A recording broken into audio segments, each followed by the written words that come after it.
This is Terry Platt with Talk of Semmes. Sitting here today with Jerry Shirey, who's running for City Council. What seat are you running for, Jerry? Seat 5. Seat 5, that's right, yeah. I think probably the first question that people would be interested in, Jerry, is why are you running again? Well, I have been on council since the inception of the city. I've learned a lot. We've accomplished a whole lot. We've improved, improved our fire protection, police protection by contracting with the sheriff. We've done quite a bit of improvements in quality of life by putting in some parks. Still working on the municipal park. We got the splash pad in. We have the Camellia Park, which is over near our Public Works Department. We do have a Public Works Department that's done a lot of cleaning up on the right-of-ways throughout the city. Our city is much cleaner now than it was when we were incorporated. And I'd just like to continue to be a part of improvements and progress in the city. Well, I know that you've been there since day one, because I remember when you visited with me, doing the petition, just to even, have us considered as becoming incorporated. It seems like to me, though, that it's a lot of work, and I think you're still employed. Yeah, I work part-time for Bishop State. Yeah, you work with the veterans. Right. Yeah.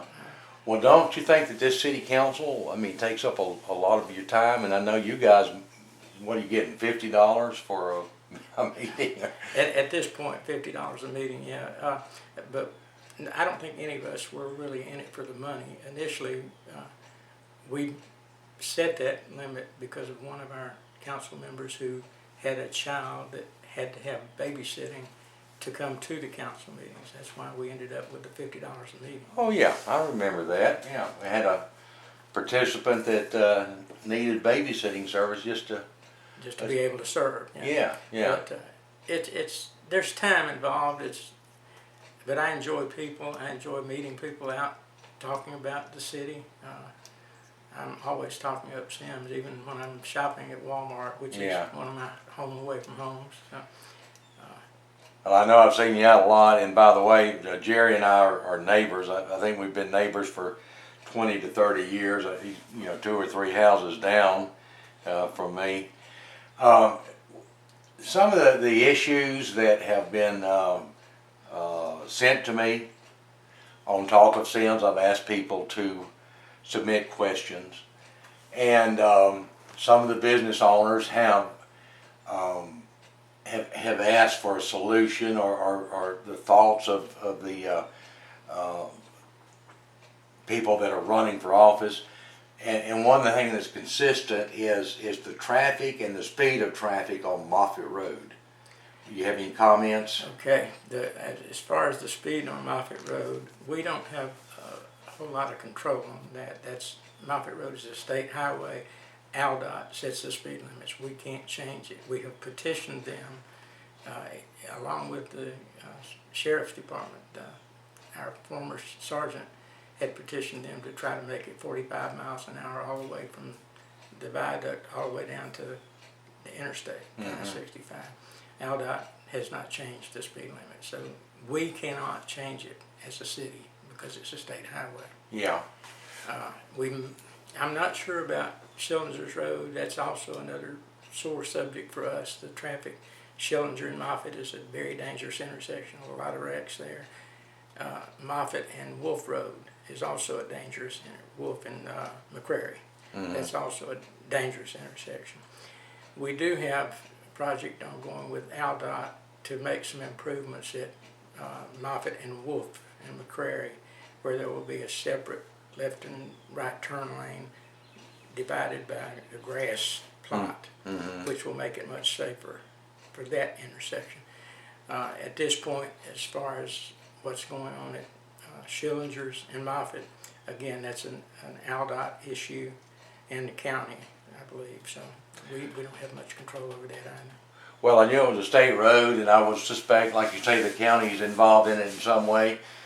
But do you know of anybody within the city council or who can push it? If AlDOT is just sitting there waiting, and I'm not saying that they are, I don't know, but how could the city council get this done?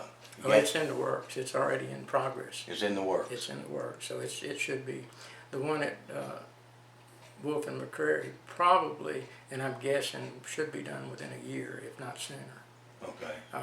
The one on Schillingers Road, we don't have any control over the time schedule on that. Okay. Excuse me. Let's talk a little bit about your prior experience. I know that you've been on the city council since day one.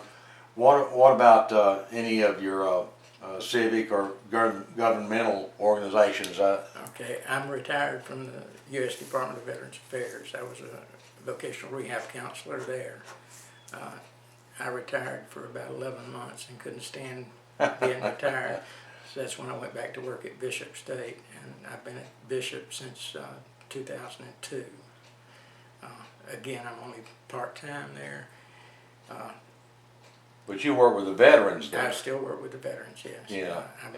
I work there to help ensure that they get their VA educational benefits while they're attending our school. Well, you've always been kind of big on the veterans thing. I see a lot on Facebook where you're always, I guess you was in the military? I'm Army, yeah. Army? Yeah. Okay. I'm not gonna ask how long ago, that wasn't the Civil War or. No. Let's just say Vietnam era. Yeah, Vietnam era. All right, here's a real popular question, and I thought it is rather unique because it didn't come up until this current election time.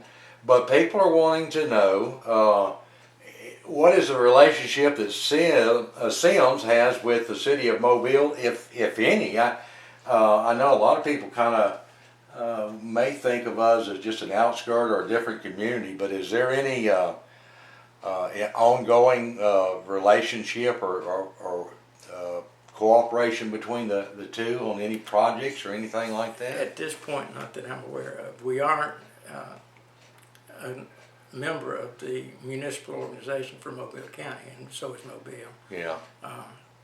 All of the cities in Mobile County are members of the Mobile County Municipal Association.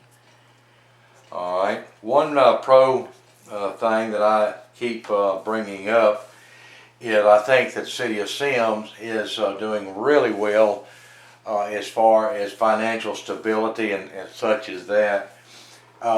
And it's like anything else. You can find a positive, and there's going to be people that say, well, it's a negative because we should be taking that money to do such and such or something like that. And then again, you have people that say, no, we need a rainy day fund, or we don't know what's over the horizon, hold on to it. Do you have any personal thoughts on expenditures or savings? We have a rainy day fund. Initially, when we first started out, we were putting 20% of every tax dollar aside in the rainy day fund. About 2 years or so ago, we got into a budget crunch where we had to drop that from 20% to 10%, but we're still putting 10% of every dollar that we take into that rainy day fund. We have never been in the red.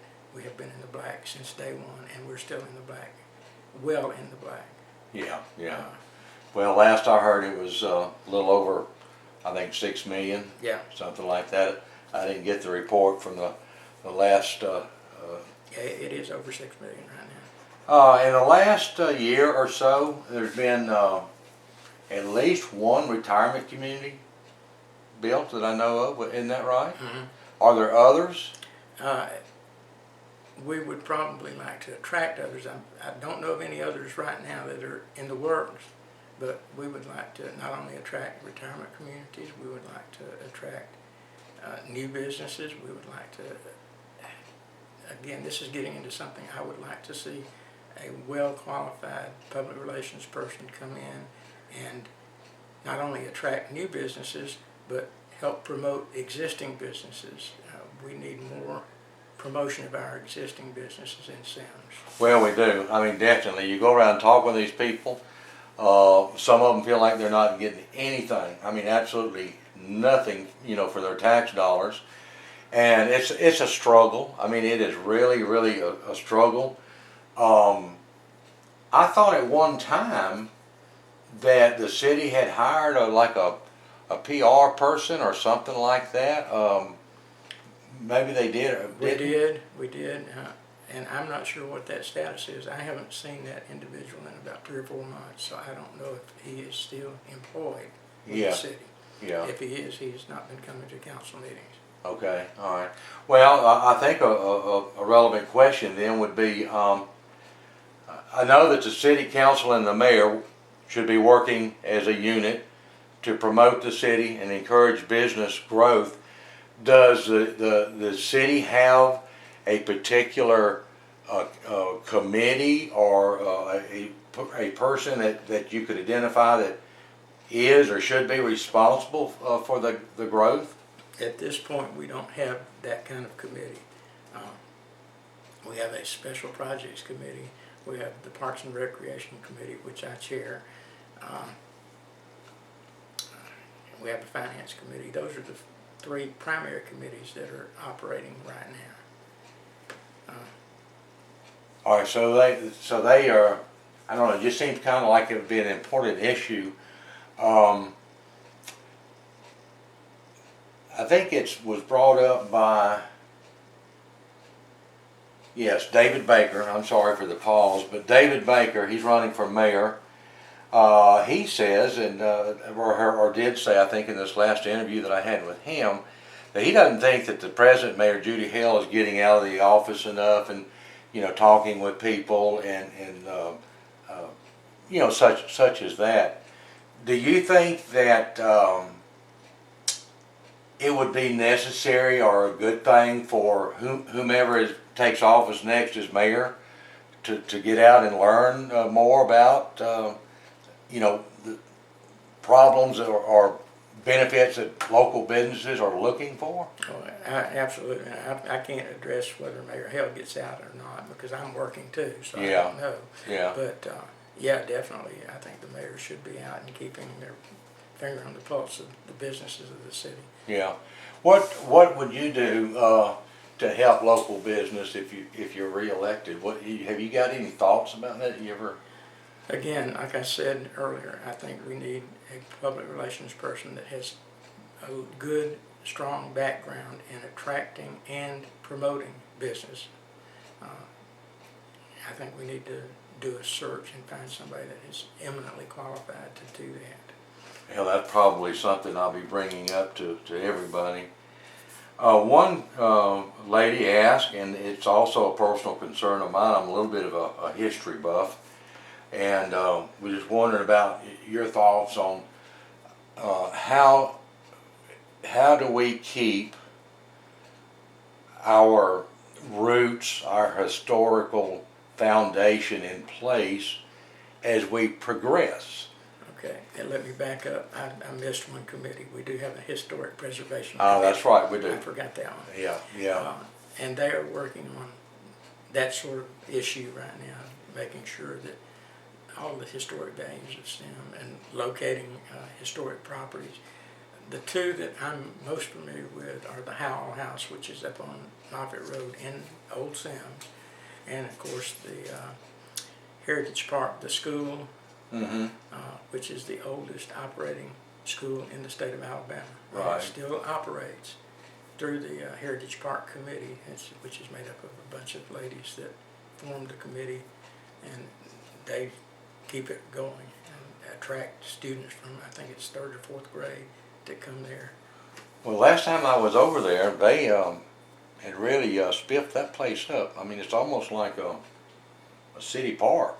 It's really nice. Well, it is Heritage Park, and the city has helped to put a roof on the school. We've helped renovate the chapel, the chapel itself is not an original, it's a reproduction. The school is original. It's the actual school building that was used over 100 years ago, I think. All right, here's a question for you that is it's real popular out there. A lot of people are asking this.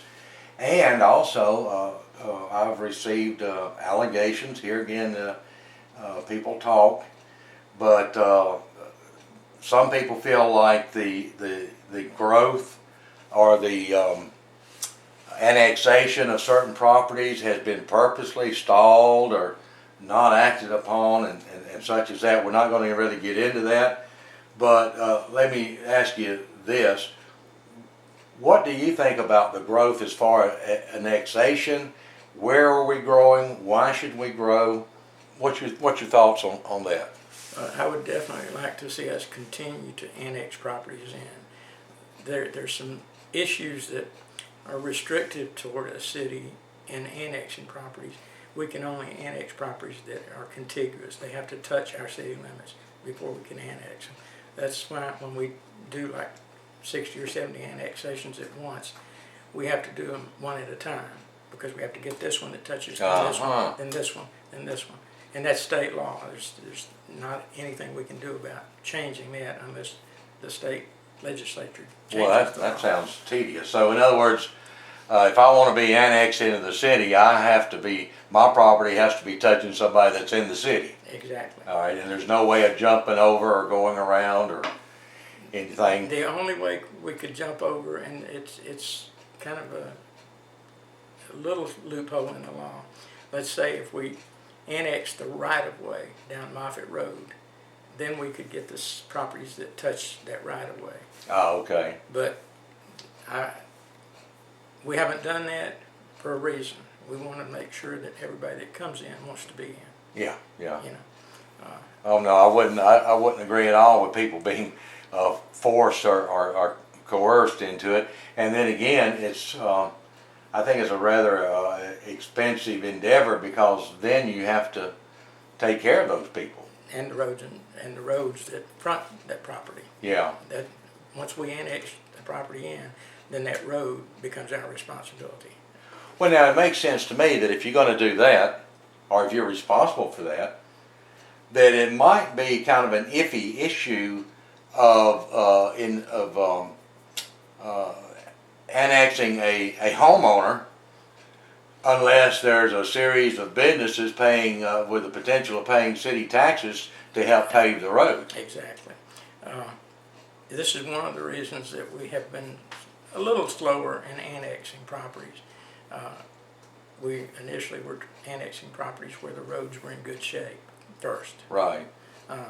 Then this last few batches of annexations we did, we've been sitting on those petitions for 2.5 years. Wow. And finally, we decided we need to go ahead and get them in, because they waited and waited, and they were real patient, so it was time.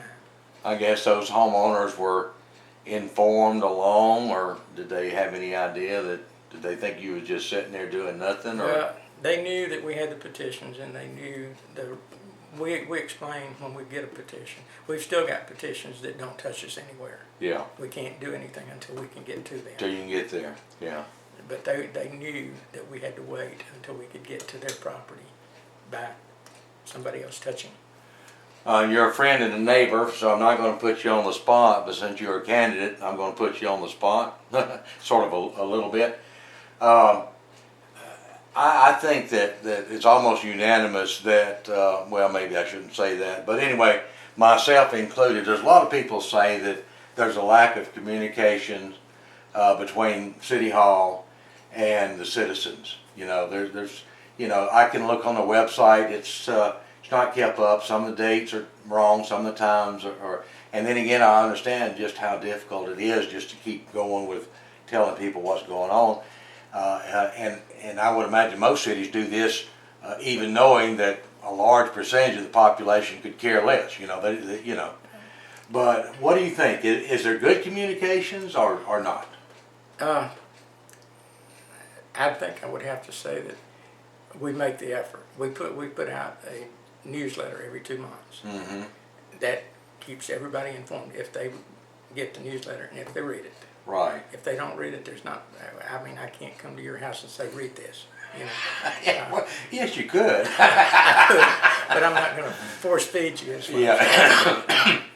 Well, it's a pretty nice newsletter too, I will say that. I liked it.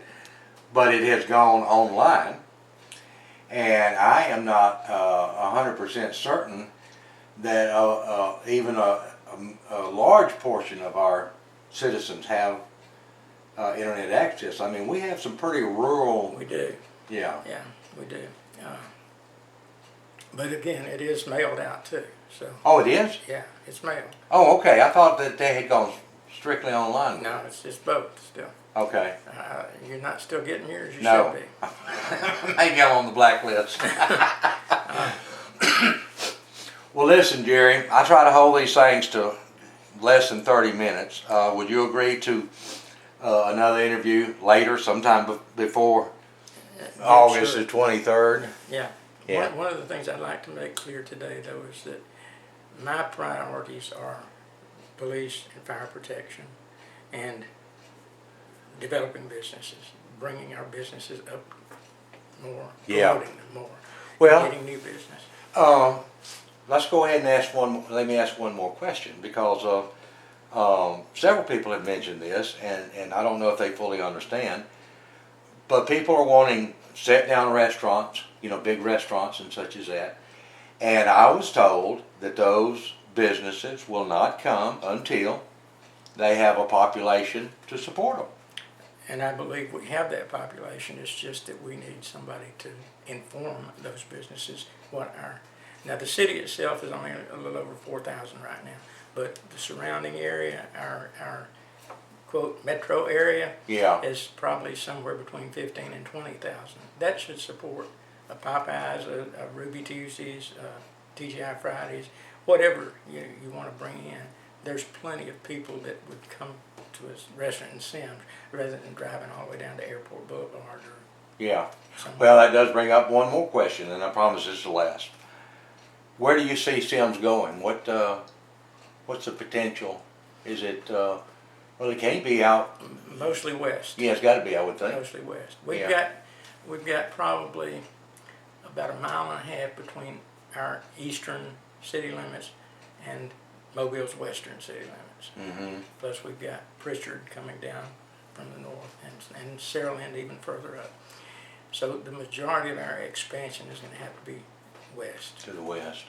Well, from day one, I envisioned Semmes possibly going all the way to the Alabama-Mississippi line. You can't ever tell. You don't know. All right, Jerry, I promise you we'd hold this down, less than 30 minutes. So we'll cut this off. And just for the record, I have your permission to record this. Yes. And I have your permission to publish this. Yes. Okay. All right. Well, let me see. And I think that'll be it.